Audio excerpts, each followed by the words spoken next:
Here we have underground plumbing. This is the underground rough plumbing stage. This is in Northport, Florida. And this project has already been prepared and it is ready to pass inspection. Wanted to give you quick tips of some of the things that the inspectors look for when they come out. This is one of the most critical aspects of the construction process. As many of you know who have been building for a while, or even if you're newer to this channel, you'll know that once you pour your pad with concrete, it is very difficult to come back and correct anything. And so for that reason, this is a critical stage, different than say a framing stage where you can go ahead and remove lumber and cut it. Here, once this is poured, it's very difficult to cut through the concrete and fix any of this. So here we have two of our projects. These are both being done by PadPath, both our builds, and these are projects are side by side. These are mirror image houses of each other. The inspector, when it comes out, he or she is gonna be looking for a couple key things. First of all, when they come out, they're gonna wanna make sure that all of your plumbing system is filled with water, topped off. As you can see, our guys come and they actually leave a bottle of water in the top, filled with water, so that when he comes upside down, he can see that it's topped off. And we have that on this side. We have that on the other side as well. I think the bottle fell off there. I'll go and replace it now. The second thing that the inspectors look for is they want to make sure that all of your vertical piping is anchored down to the ground with rebar. If they come and you don't have rebar being set, holding up any of your piping, they're going to fail you. After that, you want to make sure that all of your piping is exposed.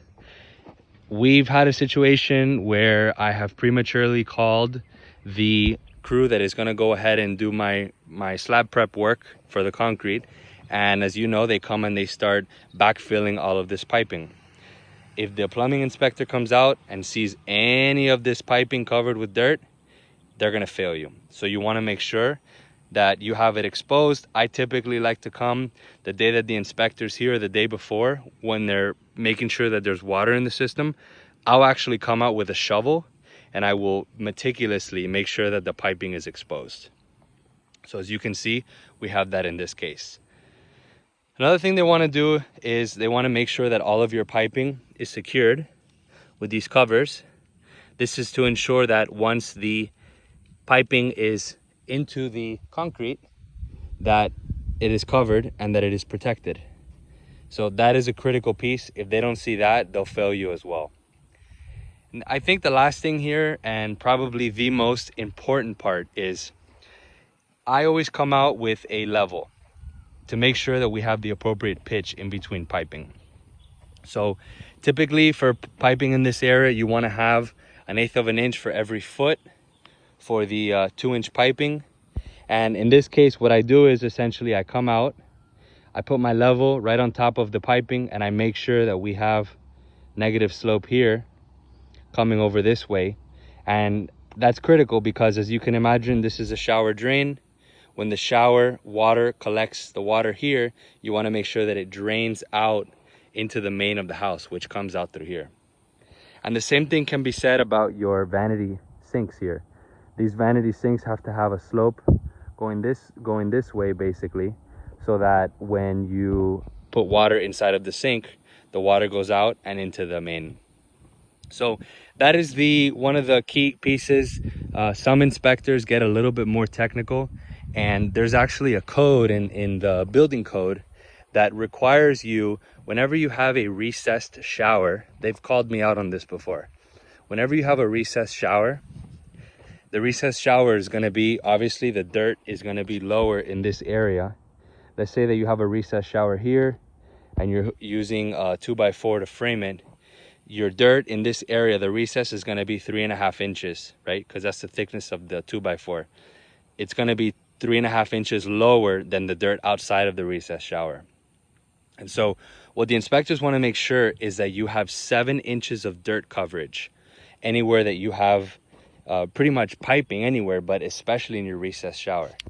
And so basically what they want to make sure is that when we have the finished dirt here, that we have the 7 inches, the top of the pipe has to be 7 inches below the dirt level. And that is to ensure that your piping is running beneath the finished floor elevation of the house and essentially where your concrete slab is going to be poured. So that's what we have right now. As you can see, this is a pretty simple layout. This is a nice size home, 2,600 square feet, 3-bedroom, 2-bath. The guest bath being back here in between bedrooms 2 and 3. And then of course we have all of the plumbing here for the washer dryer, the sink here in the kitchen area. This is for the refrigerator. And then of course we have the master bathroom over here. Toilet, shower, double vanity. That's what we got right here. Both builds are identical, mirror image of each other. Hope this video helps you out. This is in Northport, Florida. Northport, Cape Coral, Lehigh, they're all very similar. If you are building in this area, want to have a chat, anything that you need, we are here to help. We are PadPath Construction, and this is what we do for a living. We love it. Absolutely. Building beautiful homes. All right. Hope you enjoyed this video. Take care.